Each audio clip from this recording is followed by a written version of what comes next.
భోగి, సంక్రాంతి, కనుమ అని 3 పండగలు వస్తాయి. నిజానికి పండగ అంటే దాని అర్థం ఏదో పిండి వంటలు చేసుకు తినడం తప్పని కాదు, కొత్త బట్టలు కట్టుకోవడం తప్పని అసలు కాదు. కానీ దాని యొక్క యథార్థమైన విశేషాన్ని తెలుసుకుంటే అబ్బా, ఇంత పవిత్ర హృదయంతో వీటిని పెట్టారా అనిపిస్తుంది.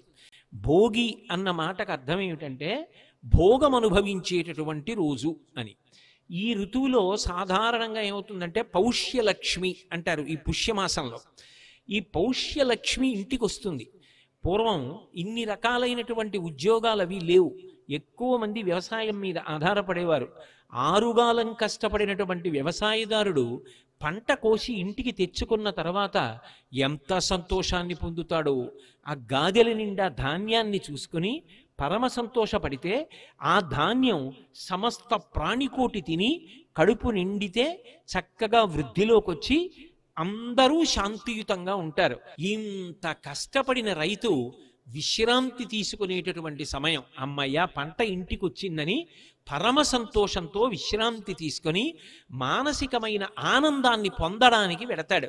అందుకే భోగినాడు చేసేటటువంటి సంతోషానికి ఆనంద గోవిందము అని పిలిచింది శాస్త్రం. ఆనంద గోవిందము అన్న మాటకు అర్థం ఏమిటంటే బలిచక్రవర్తిని ఆ రోజునే భూమిలోకి తొక్కేశాడు మహానుభావుడైనటువంటి శ్రీ మహావిష్ణువు అని. ఎందుకంత భక్తుడైనటువంటి ఆ బలిచక్రవర్తిని భూమిలోకి తొక్కేయడం అంటే అహంకారముతో ఉన్నాడు కాబట్టి తొక్కేశాడు. కానీ పాడు చేయలేదు. పాడు చేయకుండా భవిష్యత్తులో నీకు మళ్ళీ ఇంద్రపదవినిస్తాను అని చెప్పి ప్రమాణం చేశాడు. ఆ విషయాన్ని జ్ఞాపకం తెచ్చుకుంటారు. అంతటా ఉన్నవాడు పరమాత్మయే అని జ్ఞాపకం తెచ్చుకుని అందరూ కలిసి పరమ సంతోషంతో చక్కగా వైదికమైనటువంటి ఆటలన్నీ ఆడుకుంటారు. రైతు సంతోషాన్ని పొందుతాడు, లోకమంతా సంతోషాన్ని పొందుతుంది. అందుకని భోగి. అదొక్కటే కాదు, దక్షిణాయనం అంతా ఉపాసన కాలం. మీరు చూడండి, ఎప్పుడైనా సరే పండగకి తిథి ఉంటుంది. భీష్మేకాదశి అన్నాను అనుకోండి, మాఘమాసంలో ఏకాదశి. కృష్ణాష్టమి అన్నాను అనుకోండి, శ్రావణ బహుళ అష్టమి. మహాశివరాత్రి అన్నాను అనుకోండి, మాఘమాసంలో వచ్చేటటువంటి కృష్ణపక్ష చతుర్దశి అర్ధరాత్రికి పరివ్యాప్తమై ఉండాలి. ఉంటే మహాశివరాత్రి. ఏదో శ్రీరామనవమి అన్నాను అనుకోండి, చైత్రమాస శుక్లపక్ష నవమి. తిథి ఉంటుంది, పండగ తిథి కలిసి ఉంటాయి. భోగి ఎప్పుడు, ఏ తిథి నాడు ఉండదు. ఎందుకు భోగికి తిథి ఉండదు అంటే దక్షిణాయనం ఏ తిథి నాడు పూర్తయిపోతుందో అది భోగి. దానికి ఒక్కదానికే మినహాయింపు పంచాంగంలో. అది తిథితో చెప్పరు. ఎందుకు చెప్పరు అంటే దాంట్లో ఒక రహస్యం ఉంది. భోగి పండగ నాడు ఏం చేయాలి? భోగం అనుభవించాలి. పొంగల్ పొంగల్ అంటూ ఉంటారు. మధుర పదార్థాలు వండుకు తింటారు. మధుర పదార్థం వండుకు తినడానికి ముందు ఏం చేయాలి? చేదు పదార్థం తినాలి. అందుకే ఉగాది నాడు ఏం చేయిస్తారు? చేదు పదార్థం తినిపిస్తారు. కష్టపడడం చేదుగా ఉంటుంది, ఒంటికి చెమట పట్టేటట్టుగా ప్రవర్తించడం చేదుగా ఉంటుంది, తనకున్నది త్యాగం చేయడం చేదుగా ఉంటుంది. ఎవరికైనా ఏదైనా కాస్త సౌకర్యం చెయ్యాలంటే చేదుగా ఉంటుంది. తాను స్వార్థం అనుభవించాలంటే తీయగా ఉంటుంది. కష్టపడడం చేదుగా ఉంటుంది. చేదు ప్రయత్నపూర్వకంగా తిను. అంటే కష్టపడడాన్ని జీవితంలో అలవాటు చేసుకో. కష్టపడి బ్రతకడం అలవాటు చేసుకో. నువ్వు ఆరుగాలం కష్టపడ్డ తర్వాత పంట ఇంటికి వచ్చిన తర్వాత పొంగల్ పాయసం తిను. అక్కడ మొదలుపెట్టిన చేదు ఇక్కడ మధుర పదార్థంతో పూర్తవ్వాలి. కష్టపడకుండా మధుర పదార్థం తినే అర్హత నీకు లేదు. అందుకని ఉగాది నాడు చేదు తిను, పొంగల్ నాడు భోగి పండగ నాడు మధుర పదార్థం తిను. దక్షిణాయనం చిట్ట చివరి రోజు భోగి పండగ. దక్షిణాయనం అంతా ఏమిటి? ఉపాసన కాలం. దక్షిణాయనం వచ్చిందనుకోండి, ప్రకృతి ప్రతిబంధకాన్ని ఇస్తుంది. దానికి మాసం కానీ, దానికి రోజు కానీ, దానికి తిథి కానీ ఉండవు. దక్షిణాయనం ఏ రోజున పూర్తయిపోతుందో అది భోగి పండగ. ఎందుకు అలా చెప్తారు అంటే దక్షిణాయనం అంతా ఉపాసన చెయ్యాలి. భగవంతుని యొక్క అనుగ్రహము కలిగి ఆయన యొక్క దర్శనం అవుతుంది. ఆ భోగి జీవితంలో ఒక్కరోజైనా పొందగలిగిన వాడు ఎవరుంటాడో వాడు భోగం అనుభవించినవాడు. అందుకని భోగి పండగ అన్నది వచ్చింది ఉపాసన రీత్యా. ఉపాసన అంటే మీరు ఒకటి గుర్తుపెట్టుకోవాలి. ఉపాసన అంటే ఏమిటంటే ఉప అంటే దగ్గరగా, ఆసన అంటే కూర్చుండుట. దగ్గరగా కూర్చుండుట అన్న మాటకు అర్థం ఏదో భగవంతుడి మూర్తి పెట్టుకుని దగ్గరగా కూర్చోమ్మని కాదు, మనసు లోపల దగ్గరగా ఉండుట, అది ఉపాసన. అలా ఉపాసన చెయ్యగా చెయ్యగా చెయ్యగా పరమాత్మ సంతోషిస్తాడు. సంతోషించి ఆయన అనుగ్రహము ఏ రోజున పొందుతావో అది భోగి. అందుకే భోగికి ఏం చేస్తారో తెలుసా? భోగికి ముందున్నటువంటి నెల రోజులు కూడా కన్నెపిల్లలందరితోటి కూడా గొబ్బెమ్మల్ని చేయిస్తారు. గొబ్బెమ్మ అన్న మాటకు అర్థం ఏమిటంటే లక్ష్మి యొక్క ఉపాసన అని అర్థం. వాళ్ళు చిన్నపిల్లలు కాబట్టి వాళ్ళు పెద్ద పెద్ద శాస్త్రాలతో చేయడం సాధ్యం కాదు కాబట్టి ఆవు పేడతోటి ముద్దలు చేయిస్తారు. ఎందుకు ఆవు పేడతో చేయించడం అంటే మహాభారతం అనుశాసనిక పర్వంలో ఈ విషయం గురించి మాట్లాడతారు, లక్ష్మీ స్థానం గురించి. లక్ష్మి గోవుల దగ్గరికి వెళ్ళి అడిగింది, మిమ్మల్ని అందరూ పూజిస్తారు, నాకు మీలో స్థానం ఇవ్వండి అని అడిగింది. గోవులన్నాయి, నువ్వు చించిల లక్ష్మివి, వెళ్ళిపోతూ ఉంటావు, మా దగ్గర వద్దన్నాయి. అంటే ఆవిడంది, నేను వెళ్ళిపోవడంలోనే ధర్మం నిలబడుతుంది, అధర్మం ఉన్నవాడి దగ్గర ఉండకూడదు, వెళ్ళిపోవాలి, ధర్మం ఉన్నవాడి దగ్గరికి వెళుతూ ఉండాలి, అప్పుడే లోకంలో ప్రయోజనం సిద్ధిస్తుంది, నన్ను వెళ్ళొద్దంటే ఎలా అంది. అంటే అవన్నాయి, అయితే మా మల విసర్జన స్థానమునందు నువ్వు ఉండు, మేము విడిచిపెట్టిన మలమునందు నువ్వు ఉండన్నాయి. అందుకే ఇప్పటికీ చూడండి, 84 లక్షల జీవరాశులలో ఏ జీవి విడిచిపెట్టిన మలమూత్రములైనా దుర్గంధభూయిష్టములు, ఒక్క ఆవు యొక్క మలమూత్రములు సుగంధభరితములు. గోశాలలోకి వెళ్ళి చూడండి, సువాసన వస్తుంది. పైగా అది లక్ష్మీ స్థానం, ఆవు పేడ యందు లక్ష్మి ఉంటుంది.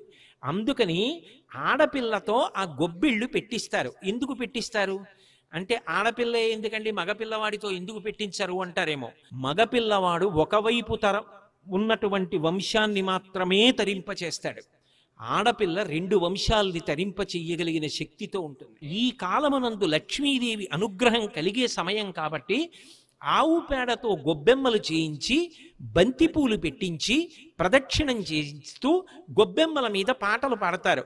ఆ పాటలలో వాళ్ళు సంతోషాన్ని పొందుతారు. భోగి పండగకి ముందు ఈ గొబ్బెమ్మలన్నిటినీ కూడా కన్యపిల్లలతో పూజ చేయించి ప్రతిరోజు తల్లులు పులగం వండి నైవేద్యం పెట్టించి ఆ పులగాన్ని పెడతారు. కన్యపిల్లలందరినీ పిలిచి ఈ గొబ్బెమ్మలకి పూజలు చేయించి పులగం సైంధవలవనంతో ఈ పాళ్లలోనే ప్రతిరోజు వండించి అందరికీ ప్రసాదం పెడుతుంటాం.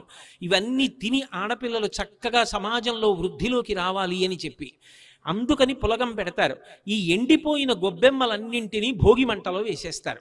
ఎందుకు వేసేయాలి అంటే, శ్రియమిచ్చేత్ హుతాశన, మంచి ఆలోచనలను, ధార్మికమైన అభివృద్ధిని అగ్నిహోత్రుడిస్తాడు. ఆ అగ్ని ద్వారా ప్రతి ఇల్లు కూడా వృద్ధిలోకి వచ్చి అందరూ సంతోషంగా ఉండాలి. అందరూ సంతోషంగా ఉండడానికి తృప్తి ఉండాలి. భర్తని ధర్మపదంలో ఉంచగలిగినటువంటి పరమశక్తివంతురాలు భార్య. అందుకే అటువంటి స్త్రీని కాపాడుకోవడానికి ఈ కాలమునందు గొబ్బెమ్మలతో ఉపాసన చేయిస్తారు. ఇక మీతో నేను మనవి చేశాను, ఆనంద గోవిందం భోగి మంటలు వేస్తారు. భోగి మంటలు అంటే దానికి అర్థం ఏమిటంటే, ఉండాలి కోరికలు. ఏ కోరికలు ఉండాలి? అవసరములు కోరికలు కావు. అందుకని భోగి మంటలు వేసి కామాన్ని కాలుస్తారు. కాల్చి నాకు ఈశ్వర కామము కావాలి, భగవద్భక్తి కావాలని అడుగుతారు. ఇక పసిపిల్లలు ఉంటారు. పసిపిల్లలు ఏ ఉపాసన చేస్తారు? వాడిని గొబ్బెమ్మని చేయమంటే మాత్రం వాడు ఏం చేస్తాడు? వాళ్ళు కూడా భోగం అనుభవించాలి. ఎందుకని? వాడు కడుపు నిండా పాలు తాగాలి, వాడు ఆరోగ్యంగా ఉండాలి. కొద్దిగా చలిగా లేస్తే వాడికి ముక్కు గారిపోతుంటే, కొద్దిగా ఎండ కాస్తే వాడు సొక్కిపోయి వాడు బాధపడి ఏడుస్తుంటే ఎలా? వాడికి పీడ పోవడం అన్న మాటకు అర్థం ఏమిటంటే, వైదికమైనటువంటి సుఖాన్ని అనుభవించగలిగిన శక్తి వాడికి ఉండాలి. వెయ్యవలసిన ఆకలి వెయ్యాలి, తిన్నది తాగినది జీర్ణము కావాలి. అలా ఉండాలి అంటే పీడ పోవాలి. పీడ ఎందుకు వస్తుంది? గత జన్మలలో చేసిన పాపము పీడగా వస్తుంది. ఆ పీడ పోగొట్టడానికి శాస్త్రము ఒక ఉపదేశం చేసింది. చెరుకు ముక్క, రేగుపండు, పైసలు, ఈ మూడిటిని కలిపి భోగి పీడ పోవడం కోసం చిన్నపిల్లల్ని కూర్చోపెట్టి దిగదుడుపు తీసి తలమించి కిందకి వదిలేస్తారు. వదిలేస్తే భోగి పీడ తొలగిపోయి వాళ్ళు భోగం అనుభవించడానికి కావలసిన శక్తిని పొందుతారు. ఒక్కొక్క దాని వల్ల ఒక్కొక్క ప్రయోజనం ఉంటుంది. అది ఉంటుందా అంటే, అన్నీ కొన్నిసార్లు అనుభవము చేత తెలిసేవి కావు, కానీ నమ్మకం చేత పెడతాయి. భూమి తిరుగుతోంది, నేను చూశానా? కానీ శాస్త్రములు చెప్తున్నాయి, శాస్త్రవేత్తలు చెప్తున్నారు, నమ్ముతున్నాను. అంతేగాని భూమి తిరగడం నేను చూడలేదండి అందుకని నేను నమ్మనండి అంటే మానేయి. నువ్వు నమ్మలేదు కాబట్టి భూమి తిరగడం మానేస్తుందా? నువ్వు నమ్మితే భూమి తిరుగుతుందా? నీ నమ్మకం అనేటటువంటి దానితో సంబంధం కాదు. కొన్ని శాస్త్రాన్ని ప్రమాణం చేసుకొని నమ్మడం కర్తవ్యం. తస్మాత్ శాస్త్రం ప్రమాణంతే కార్యాకార్యం వ్యవస్థితౌ. అందుకని భోగిపీడ తొలగించడానికి ఆ పైసలు, చెరుకు ముక్కలు, దానితో పాటుగా రేగుపళ్ళు, ఈ మూడిటిని విడిచిపెడతారు. అన్ని విధాలుగాను మనుష్యులు అభ్యున్నతిని పొందడానికి కావలసినటువంటి దాన్ని ముప్పేటగా తీసుకువెళ్ళేటటువంటి పండగ కాబట్టి దానికి భోగి అని పేరొచ్చింది. నీవు చేసుకున్న పండగ వలన నువ్వు వృద్ధిలోకి రావాలి, నీ చుట్టూ ఉన్న వాళ్ళు వృద్ధిలోకి రావాలి, సమాజం వృద్ధిలోకి రావాలి. మకర సంక్రాంతి అంటే సూర్యుడు మకర రాశిలోకి ప్రవేశిస్తాడు. కాలము రెండుగా ఉంటుంది, దక్షిణాయనము, ఉత్తరాయణము. దక్షిణాయనంలో దేవతలందరూ నిద్రపోతారు, ఉత్తరాయణంలో నిద్రలేస్తారు. దేవతలు నిద్రలేస్తారంటే బ్రాహ్మీ ముహూర్తమునందు లేస్తారు, తెల్లవారుజామున 3 గంటల వేళ. దేవతలకి తెల్లవారుజాము వేళ అంటే అది పరమ పవిత్రమైనటువంటి కాలం. అందుకే ఉపనయనాలు, వివాహాలు, దేవతా ప్రతిష్టలు ఇవన్నీ ఉత్తరాయణ పుణ్యకాలంలో జరుగుతాయి. ఆ ఉత్తరాయణ పుణ్యకాలంలోకి సూర్యుడు ప్రవేశించగానే మజ్జనం దానికి ప్రాధాన్యత. సాధారణంగా స్నానం చేసేటప్పుడు ఏం చేస్తాం? చెంబుతో నీళ్లు తీసి తల మీద పోసుకుంటాం. మజ్జనం అంటే మునక వేయుట, తల మునిగేటట్టుగా స్నానం చేస్తారు. జీవనదులలో కానీ పుష్కరిణులలో కానీ స్నానం చేస్తూ ఉంటారు. తల ముంచి స్నానం చేస్తారు, దాన్ని మజ్జనం అంటారు. స్నానం చేసి దేవతా సంబంధంగా, పితృదేవతా సంబంధంగా, జీవ సంబంధంగా అభ్యున్నతిని కల్పించే కాలం అది మకర సంక్రమణం. పుణ్యకార్యం చేయడం నేర్చుకో, దాని వలన పొందిన పుణ్యం నీ జీవుడితో వస్తుంది. మకర సంక్రమణ పుణ్యవేళ పరమపావనమైన కాలం. ఉత్తరాయణ పుణ్యకాలం దేవతలందరూ నిద్రలేచేటటువంటి సమయం. ఆ సమయంలో నువ్వు చదివే ఒక స్తోత్రం, నీ ప్రదక్షిణం, నీ నమస్కారం, నీ భగవన్నామోచ్చారణం నిన్ను కాపాడతాయి. జీవుడికి, అలాగే పితృదేవతలకి, దేవతలకి, ముగ్గురికి కూడా అత్యంత ప్రధానమైనటువంటి కాలము ఉత్తరాయణ పుణ్యకాలము. అందుకని మకర సంక్రమణము అది పుణ్యాన్ని మూట కట్టుకునే కాలం. అందుకే ఏం చేస్తారంటే భగవంతుణ్ణి సేవించడానికి తేలిక మార్గం ఏమి అని అడిగారు. అతిథి దేవోభవ. ఇంటికి అతిథిని నేను ఆహ్వానిస్తే వస్తే అతిథి, నేను పిలవకుండా వస్తే అభ్యాగతి. పరమ ఉత్తముడు, తనని నమ్ముకున్నటువంటి పరమ భాగవతోత్తముడు ఎవరుంటాడో అటువంటి భక్తుడి రూపంలో ఇంటికొస్తాడు.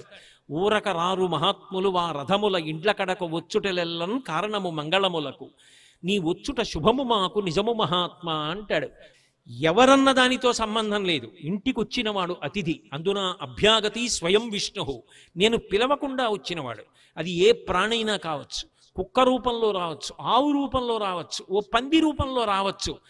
ఆ రోజున సంక్రమణం నాడు నేను వండుకున్నటువంటి మధుర పదార్థంలో కొంత భాగం అతిథుల్ని పిలిచి అభ్యాగతులకి, జీవకోటికి పెట్టి నేను సంతోషించి నేను తింటే అంతకన్నా అదృష్టమైనటువంటి విషయము వేరొకటి ఉండదు. అది మకర సంక్రమణము.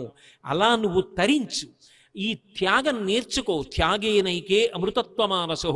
త్యాగము చేత అమృతత్వాన్ని పొందుతావు తప్ప మరొక రకంగా పొందలేవు. ఇంత గొప్ప తిథి అన్ని వేళలా రమ్మంటే రాదు.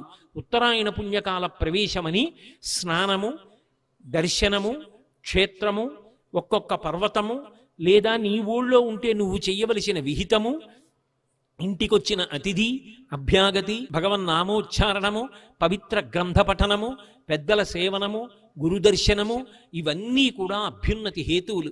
ఉత్తరాయణ పుణ్యకాలంలో చెయ్యవలసినటువంటి కృత్యములు. అందుకని భోగి, సంక్రాంతి అని ఈ 2 పండగలు పక్క పక్కన వచ్చాయి. మూడవది కనుమ. కనుమ గొప్పతనం ఏమిటి అంటే సనాతన ధర్మం యొక్క విశాలమైనటువంటి హృదయం. శం చతుష్పదే, శం ద్విపదే. ఒక్క నేను బాగుండాలి, మా అబ్బాయి బాగుండాలి, మా కోడలు బాగుండాలి, మా మనవలు బాగుండాలి, నా కూతురు అల్లుడు మనవలు బాగుండాలి, అది కాదు, అందరూ బాగుండాలి. అందుకే 108 నామములతో పూజ చేయిస్తారు. 170 నామాలు ఉండకూడదా? 350 నామాలు ఉండకూడదా? 108 నామాలు తప్పితే 1000 ఎందుకుంటాయంటే సమస్త లోకములలోని ప్రాణులు 27 నక్షత్రములలో పుడతారు. పుట్టినప్పుడు చనిపోయినప్పుడు నక్షత్రాన్ని ప్రధానంగా చూస్తారు. ఒక్కొక్క నక్షత్రానికి 4 పాదాలు.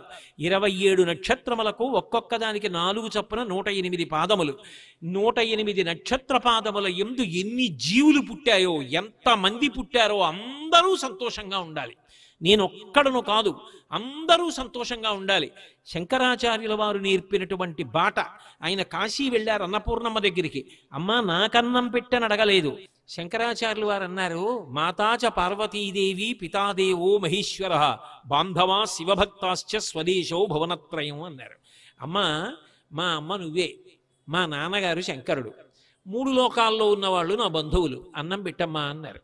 ఇప్పుడు ఎవరికి పెట్టాలి? ఆవిడ 3 లోకాలకి అన్నం పెట్టాలి తప్ప శంకరాచార్యులు వారు ఆయన ఒక్కరు అన్నం పెట్టమని అడగల, అందరికీ పెట్టమని అడిగారు. 108 నామములతో పూజ చేస్తున్నామంటే దాని అర్థం ఏమిటంటే 27 × 4 108 నక్షత్ర పాదములలో పుట్టిన సమస్త ప్రాణులు సంతోషముగా ఉండుగాక. శం ద్విపదే శం చతుష్పదే, 2 కాళ్ళున్న మనుష్యులు సంతోషంగా ఉండాలి, పక్షులు కూడా సంతోషంగా ఉండాలి. అందుకే పక్షి పూజ, పశు పూజ. వాటికి సంవత్సరం అంతా గడ్డి పెడతాం. మనం పెట్టకపోయినా అవి పొలం దున్ని అవే వెళ్ళి ఎక్కడో గడ్డి మేసి వచ్చి పొలం దున్నుతున్నాయి, పాలు ఇస్తున్నాయి, పెరుగిస్తున్నాయి, నెయ్యి ఇస్తున్నాయి, మన కుటుంబంలో సభ్యుడై తిరుగుతున్నాయి. అటువంటి ఆవు పట్ల, ఎద్దు పట్ల, పక్షి పట్ల కృతజ్ఞత చూపిస్తారు. చూపించి వాటికి అలంకారం చేస్తారు. ఇవాళ చప్పటి గడ్డి కాదు, నేను ఏ పాయసాన్నం తిన్నానో పొంగల్ అనేది నీకు పెడతాను, నువ్వు కూడా అదే తినాలని పాయసాన్నం వండుతారు. నువ్వు నా ఇంట్లో సభ్యురాలివి, నా నాగలి మోసావు, నా పొలం దున్నేవు, ఇంత పంటకి కారణం నువ్వు, ధాన్యం బస్తాలు బండిలో వేసి తీసుకొచ్చావు, ఇవాళ ఆవు పాలిచ్చింది, దూడలు పెట్టింది, అవి పెరిగి పెద్దవవుతుంటే ఆనందిస్తున్నాను, నాతో పాటు నువ్వు కూడా భోగం అనుభవించు అని పెడతారు. పక్షికి ఎందుకు పెట్టాలి అంటే పక్షి తన మూలాన్ని మరిచిపోదు. ఒక పక్షి ఉందనుకోండి, పక్షి ఎక్కడ పుడుతుంది? పక్షి నేల మీద పుట్టిందనుకోండి, కుక్క తినేస్తుంది, గద్ద తినేస్తుంది, కాకి తినేస్తుంది. పక్షి గుడ్డు, తల్లి పక్షి గూడు కట్టి గిజిగాడు అంటాడు మహానుభావుడు గుర్రం జాషువా గారు. ఆ పక్షి గూడు కట్టి ఆ గూట్లో గుడ్డు పెడుతుంది, గుడ్డు పెట్టి పొదుగుతుంది, పొదిగిన తర్వాత పిల్ల అవుతుంది, కిలకిల కిలకిల అరుస్తుంది, ఎక్కడి నుంచో అమ్మ తీసుకొచ్చి అన్నం నోట్లో పెడుతుంది. 2 రెక్కలు వచ్చిన తర్వాత అప్పుడు ఎగిరి వెళ్ళిపోయి తన సంపాదన తాను సంపాదించుకుంటుంది. తను పుట్టడానికి, తాను పెరగడానికి, తాను ఉండడానికి, పెద్దదైన తరువాత తాను గూడు కట్టుకోవడానికి, ఇల్లు కట్టుకోవడానికి స్థానమైనది చెట్టు. ఆ చెట్టు లేని నాడు తన బతుకు లేదు. అందుకే పండు తింటే గుజ్జు జీర్ణం చేసుకుంటుంది కానీ గింజని జీర్ణం చేయదు.